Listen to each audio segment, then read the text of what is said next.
আরে দাদা, তুমি কোথায় যাচ্ছিস?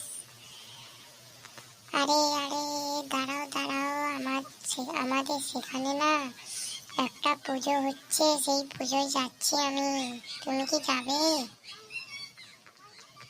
কি বলছিস? তোদের ওখানে নাকি পুজো হচ্ছে শুনলাম। ঠিক আছে, তোর সাথে আমি যাব, কিন্তু এই রোগা মালটাকে নিয়ে যাস না। এ গেলেই সব প্রবলেম হয়ে যায়। লম্বা আছে না, কিন্তু বেড়ে বেড়ে মানুষকে লিতে নেই, বুঝছিস কাকা? কি বলছিস খানকির ছেলে? তুই আমার কাকা হয়ে এইরকম কথা?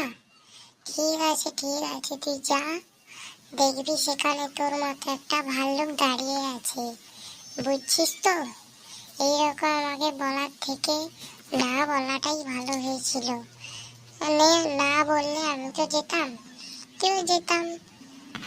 ওই ওই ওই, তোর ভাই আমাকে কি বলছিস দেখ, আমাকে গালাগালি দিচ্ছে, শুনতে পাচ্ছিস তো তুই? ওই ভাই, তুই নাকি শুনছি আমি সেই কাকাটাকে গালাগালি দিচ্ছিস? দেখবি তোকে এক্ষুনি যে করে তোর মাথাটা ফাটিয়ে দেব, বুঝছিস তো খানকির ছেলে?